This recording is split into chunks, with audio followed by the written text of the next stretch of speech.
নমস্কাৰ যি সময়ত প্ৰধানমন্ত্ৰী নৰেন্দ্ৰ মোদীয়ে মন কি বাত অনুষ্ঠানৰ 127 সংখ্যক সংস্কৰণত সংস্কৃত ভাষাৰ প্ৰচাৰ আৰু প্ৰসাৰৰ বাবে বিশেষ গুৰুত্ব প্ৰদান কৰিছে সেই সময়ত আহি আমি উপস্থিত হৈছোঁ বৰাক উপত্যকাৰ এখন বিশেষ গাঁৱত যি গাঁৱৰ প্ৰায় 60% লোকে সংস্কৃত ভাষা ব্যৱহাৰ কৰে দৈনন্দিন জীৱনত সংস্কৃত ভাষাত প্ৰচাৰ আৰু প্ৰসাৰ কৰে বলক তেনেহলে আমি আগুৱাই যাম আৰু গাঁওখনত কেনেকৈ গাঁওবাসীসকলে সংস্কৃত ভাষাৰ প্ৰচাৰ আৰু প্ৰসাৰৰ বাবে লাগি আছে কেনেকৈ তেখেতসকলে দৈনন্দিন জীৱনত সংস্কৃত ভাষা ব্যৱহাৰ কৰে সেয়া আমি আপোনালোকৰ আগত তুলি ধৰাৰ চেষ্টা কৰিম তেনেহলে পলম নকৰাকৈ ভৰক ভিতৰলৈ যাওঁ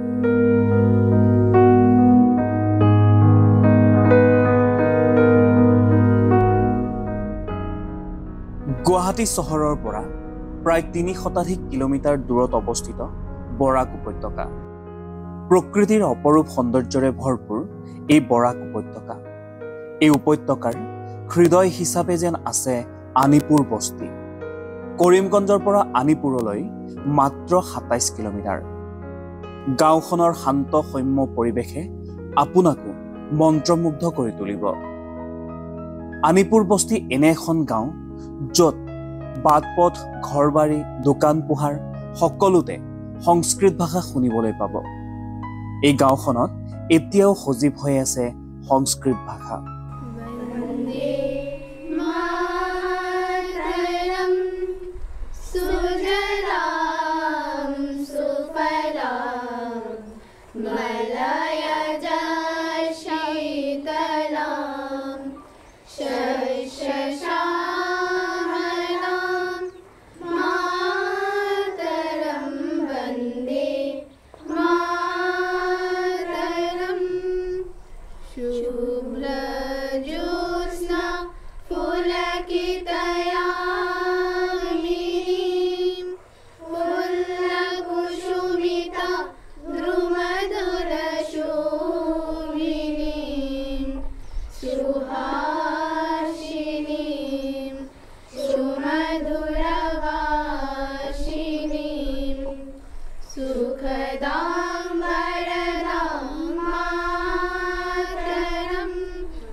আনিপুৰ গাঁৱৰ সংস্কৃত যাত্ৰাৰ মূল শক্তি হৈছে সংস্কৃত ভাৰতীৰ পৰিচৰ্যা আৰু নিয়মিত প্ৰশিক্ষণ গাঁওখনৰ বিভিন্ন বয়সৰ লোকে এই শিবিৰত অংশ লয় বয়োজ্যেষ্ঠৰ পৰা স্কুলীয়া ল'ৰা ছোৱালীলৈকে সকলোৱে আগ্ৰহেৰে সংস্কৃত ভাষা শিকে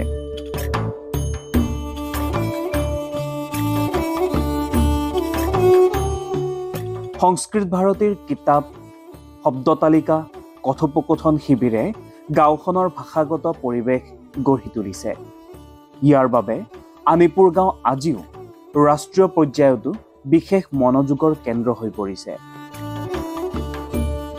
नमस्कारः अहम् अर्जुननाथः संस्कृतभारती दक्षिण असम प्रान्तस्य प्रशिक्षणप्रमुखः इति दायित्वम् अस्ति अधुना अस्माकं ग्रामस्य नाम आनिपुरबस्ति इति तो अत्र 2015तमे वर्षे संस्कृतभारती द्वारा आयोजितं प्रथमं 10 दिवसीयं शिबिरम् अभवत् तो शिबिरे सर्वे जनाः आगच्छन्ति तत्र मौखिकरूपेण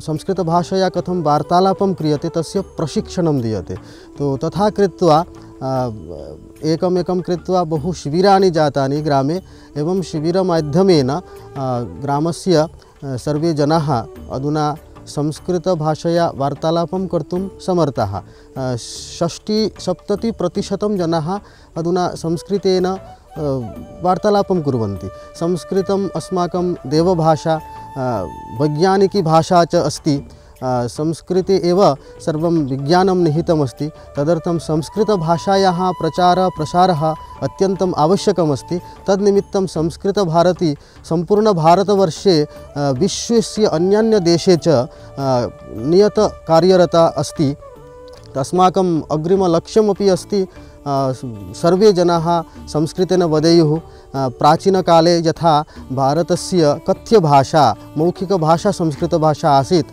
तथा पुनः अस्माकं भारतस्य भाषा मौखिकभाषा मातृभाषारूपेण संस्कृतं भवेत् तो एतत् लक्ष्यं स्वीकृत्य संस्कृतभारती संघटनं कार्यं करोति अस्माकं लक्ष्यमस्ति एकं दिनं निश्चयेन सम्पूर्ण असमे सम्पूर्ण भारतवर्षे विश्वे च सर्वे जनाः संस्कृतेन वार्तालापं करिष्यन्ति इति एव अस्माकं लक्ष्यं स्वीकृत्य वयं कार्यं कुर्वन्तः स्मः আনিপুৰ গাঁৱৰ সংস্কৃত প্ৰচাৰৰ কেন্দ্ৰবিন্দু হ'ল 2016 চনত স্থাপিত সৰস্বতী বিদ্যা নিকেতন ই অসমৰ একমাত্ৰ বিদ্যালয় য'ত মূল মাধ্যম হৈছে সংস্কৃত ভাষা পঢ়া শুনাৰ প্ৰতিটো ধাপতেই সংস্কৃত ব্যৱহাৰ কৰা হয় অভিবাদন প্ৰাৰ্থনা কথোপকথন সকলোতে সংস্কৃত ভাষা ব্যৱহাৰ কৰা হয়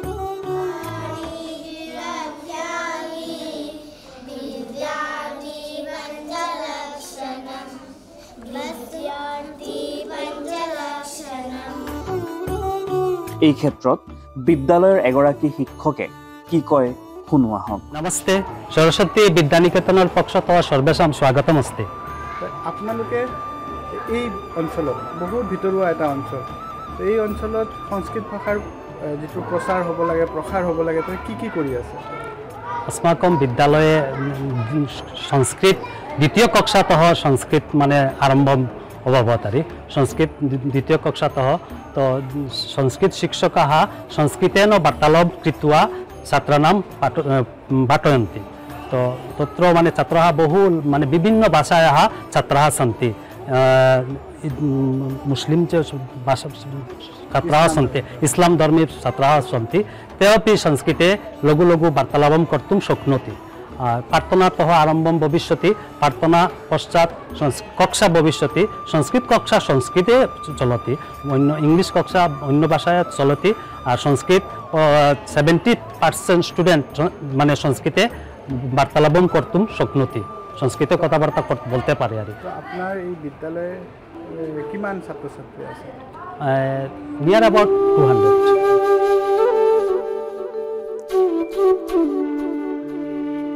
শিক্ষকবৃন্দৰ প্ৰচেষ্টা আৰু শৃংখলাবদ্ধ শিক্ষাই বিদ্যালয়খনক এক অনন্য পৰিচয় দিছে সংস্কৃত শব্দ ব্যাকৰণ সংস্কৃতি একেলগে বাস্তৱ জীৱনৰ লগত যেন মিলাই দিয়া হৈছে বিদ্যালয়খনৰ শিক্ষাৰ্থীসকলেও যেন আত্মবিশ্বাসেৰে সংস্কৃত ভাষা কৈ আহিছে। এই পদক্ষেপে আনিপুৰক নতুন পৰিচয় দিছে। বিদ্যালয়খনৰ নতুন প্ৰজন্মৰ এগৰাকী ছাত্ৰীয়ে কি কয় শুনো আহক। নমস্কাৰ, আমার নাম শ্রেয়সী নাথ, আমি ক্লাস 9-এ পড়ি। তো এই একই প্রশ্ন যে এই বিদ্যালয়টো কিয় পারে? কারণ এই স্কুলের যে সংস্কার সংস্কৃতিগুলো দেওয়া হয় সেগুলো আমাদের এই সনাতন ধর্মের মধ্যে পড়ে। সেই জন্য আরও জন্য আরেকটা কারণ যে আমি সংস্কৃত পড়ার জন্য খুব আগ্রহী, সেই জন্য আমি স্কুলটা বেছে নিয়েছি। নমস্কাৰ, আমার নাম কোহিলী নাথ, আমি ক্লাস 10-এ পড়ি। তো এই সংস্কৃত এখন বিদ্যালয়ত আপোনালোকে পঢ়ে, তো কিয় সংস্কৃতটোৱে বাছি লৈছে? এই স্কুলে ভালো সংস্কার দেওয়া হয়, সব ধরনের ভাষা শেখানো হয় এবং সংস্কৃত আমাদের সংস্কারও ভালোভাবে দেওয়া হয়, সেই জন্য আমরা এই স্কুলে পড়ি।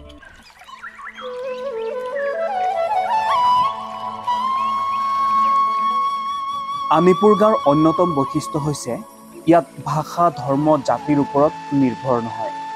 সকলোৱে সংস্কৃতক সমান উৎসাহেৰে গ্ৰহণ কৰিছে।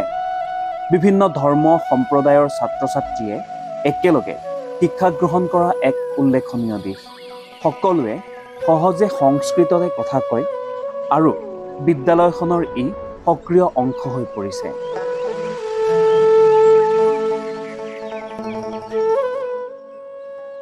नमस्ते, मम नाम शैमा बेगम, मम पितुः नाम मशूर अली, मम ग्रामस्य नाम चान्मारी।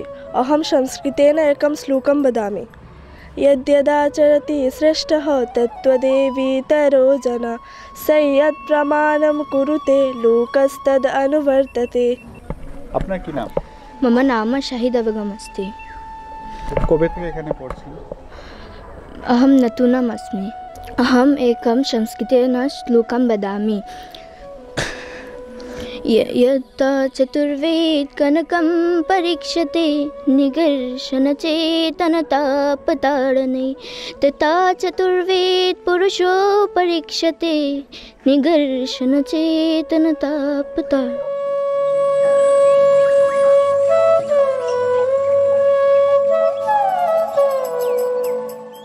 গাঁৱৰ দৈনন্দিন জীৱনত সংস্কৃত ভাষাৰ ব্যৱহাৰ দেখিলে আচৰিত হৈ পৰিব আপুনি। मम गृहत पूजा अस्मि। किं पूजा अस्ति? प्रसादं खादित्वा गमिष्यामि। দোকানত সামগ্ৰী কিনিবলৈ গ'লেও বা কোনোবাৰ ঘৰলৈ গ'লেও সকলো কথা কেৱল সংস্কৃতত। শিশুৰ পৰা যুৱকলৈকে তেওঁলোকে দৈনন্দিন ভাষা হিচাপে সংস্কৃত ব্যৱহাৰ কৰে। গৃহিণীসকলে অতিথি আপ্যায়নৰ সময়তো সংস্কৃত ব্যৱহাৰ কৰে। বৰ্তমান আমি আনিপুৰ বস্তি গাঁৱত পাৰ্থ সাৰথী নাথৰ ঘৰত আছোঁ আৰু এই ঘৰৰ যি পাকঘৰৰ আমি দৃশ্য দেখুৱাবলৈ চেষ্টা কৰিম, কেনেকৈ যাতে সংস্কৃত ভাষাৰ প্ৰচাৰ হয়, প্ৰসাৰ হয়, তাৰে বাবে দেখা গৈছে যে ঘৰৰ গৃহিণীসকলেও দেখা গৈছে সংস্কৃত ভাষাতে যি পাকঘৰৰ সামগ্ৰীসমূহৰ নাম লিখি থৈছে, যাতে কোনোবা এজন বাহিৰৰ অতিথি আহিলে যাতে সংস্কৃত ভাষাতে তেখেতসকলে এই নামসমূহ জানিবলৈ পাৰে। যেনেকৈ আমি দেখুৱাবলৈ চেষ্টা কৰিম, যি গেছ চুলা আছে সেই চুল্লি কৰি লিখা আছে, লগতে আন যিবোৰ বাচন বৰ্তন আছে সেয়াৰো নামাকৰণ কৰা আছে সংস্কৃত ভাষাত। আমি যিজনী এই ঘৰৰ বোৱাৰী আছে তেখেতৰ পৰা জানিব বিচাৰিম, এইবোৰ আপোনালোকে কিয় লিখি থৈছে? এটা আমরা যে সংস্কৃতি তো আমরা খুব বেশি ভালো পাই, এর লাগিয়ে মানে প্রথম আমরা এটা লেখা আছে জিনিসটার নাম। তারপরে যখন কোনো নতুন অতিথি আমরা এখানে হলো, তারা তো সংস্কৃত জানে না, তার সুবিধা লাগে মানে দেখার পরে তারা জিজ্ঞেস করবো যেটা কি লেখছো এখানে বা এখানে লেখছো, এই জিনিসটার নাম কি? এটা স্তালিকা। স্তালিকা মানে? স্তালিকা মানে তাল, এই যে তাল বাসন। আপনাদের গ্রামে আমাদেরকে স্বাগতম, এটা কিরকম বলবেন সংস্কৃতে? अस्माकं ग्रामे भवन्तः सर्वेषां स्वागतम् अस्ति।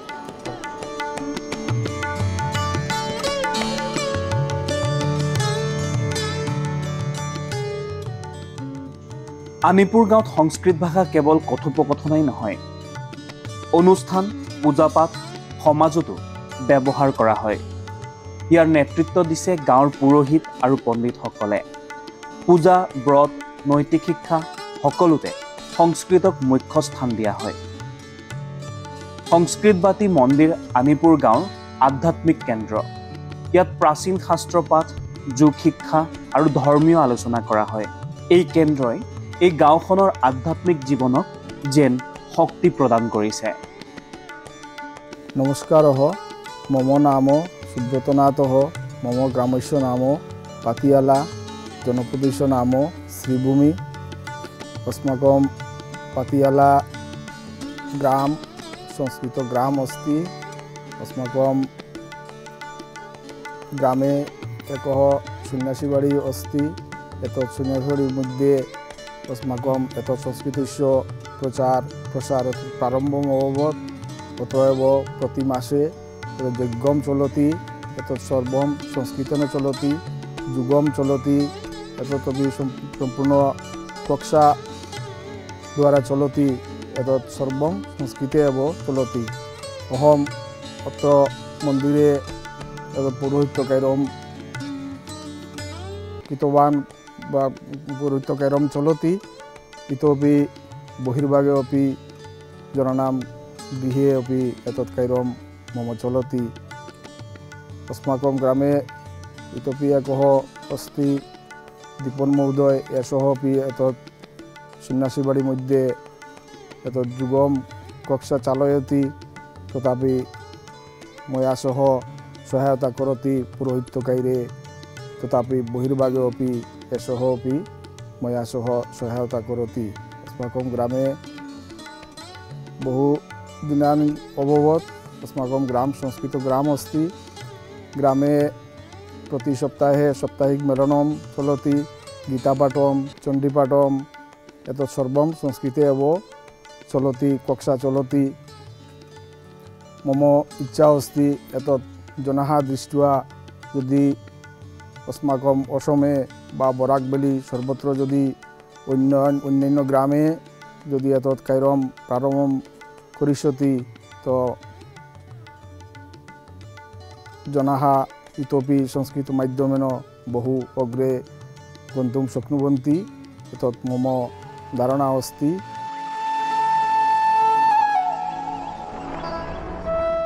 মূল্যবোধ, আচাৰ, শিষ্টাচাৰ, ধৰ্মীয় সামাজিক গভীৰতা সকলো ভাষাৰ মাজেদি প্ৰকাশ পায়। সংস্কৃত হৈছে বিজ্ঞান, সাহিত্য, নৈতিকতা আৰু দৰ্শনৰ উৎস। ভাষাৰ উপযোগিতা আৰু আধুনিক শিক্ষাৰ সৈতে ইয়াৰ সমন্বয় আছে। গাঁওখন সমাজৰ পৰম্পৰা আৰু আধুনিকতাৰ এক সমন্বিত ৰূপ। এই পৰম্পৰা আগলৈও নতুন প্ৰজন্মৰ পথ প্ৰদৰ্শক হৈ থাকিব।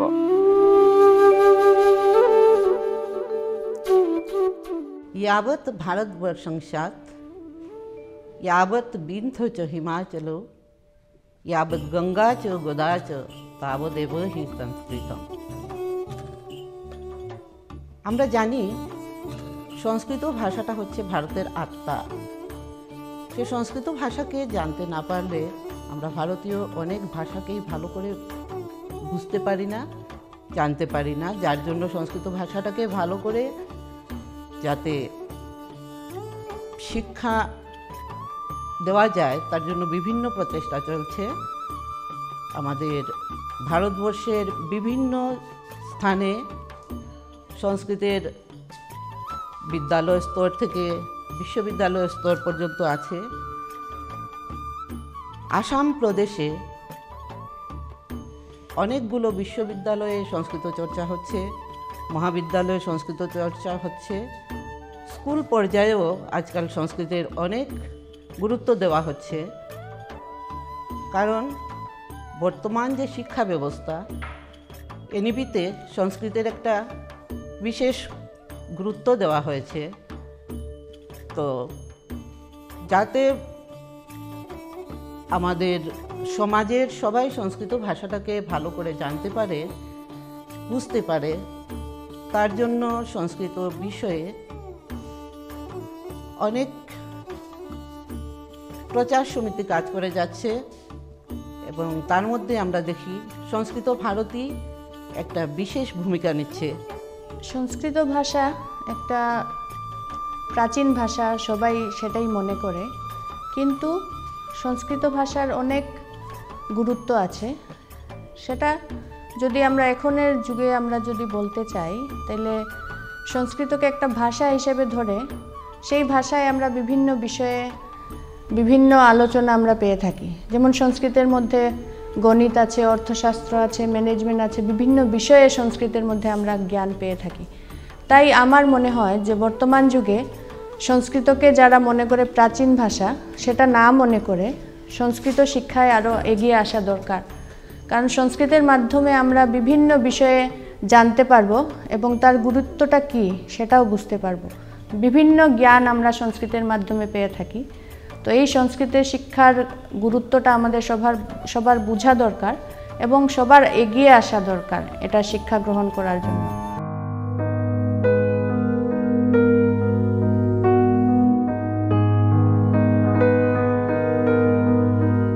মাননীয় প্ৰধানমন্ত্ৰীয়ে 2025 চনৰ অক্টোবৰত 127 সংখ্যক মন কী বাতত সংস্কৃত ভাষাৰ ওপৰত বিশেষ গুৰুত্ব আৰোপ কৰিছিল।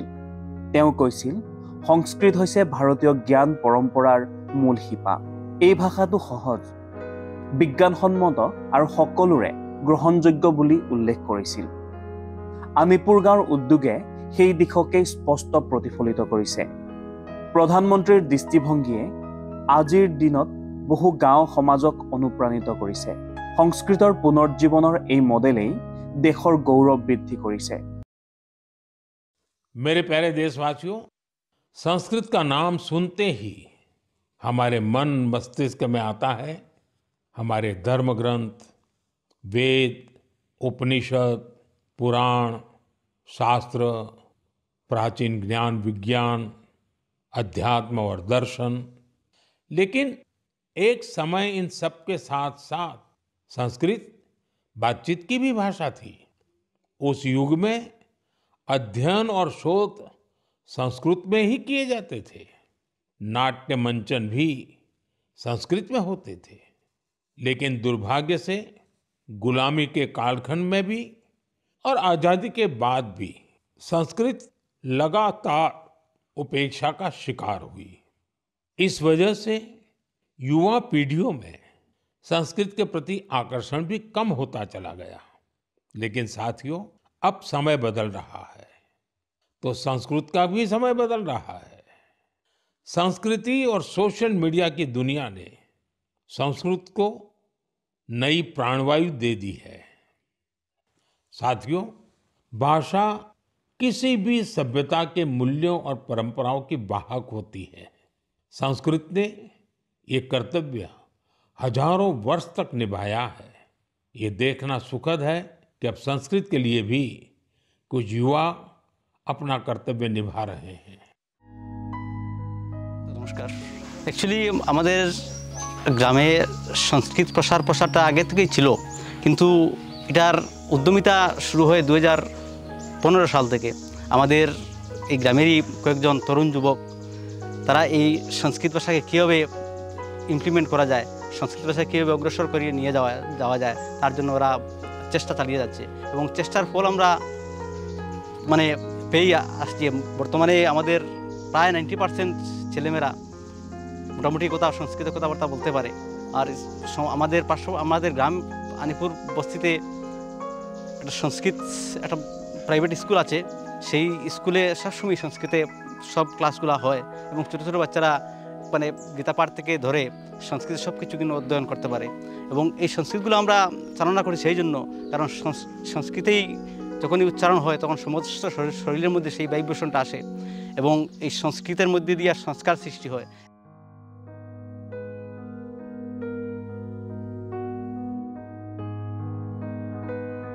আনিপুৰ গাঁৱে অসমৰ এক পবিত্ৰ, জ্ঞানময় আৰু অধ্যয়নমুখীৰ পৰিচয় দিয়ে। ভাষা, সম্প্ৰদায়, সংস্কৃতি কোনোটো বাধা নহয় এই ভাষা ব্যৱহাৰ কৰাত। সেয়ে ইয়াত সকলোৰে মাজত একতা দেখিবলৈ পোৱা যায়। সংস্কৃতৰ মাধুৰ্যই গাঁওখনক সামাজিক, শিক্ষামূলক আৰু নৈতিক দিশত অনন্য হিচাপে স্থাপন কৰিছে।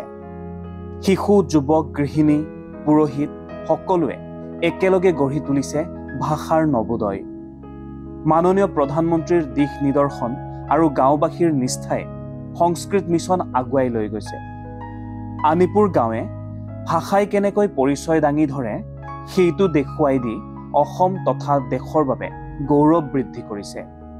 এই গাঁওখনে এক উদাহৰণ দাঙি ধৰিছে, যেতিয়া সংস্কৃত ভাষাই জীৱনত প্ৰভাৱ পেলায় তেতিয়া সমাজখনে এক নতুন দিশ লাভ কৰে।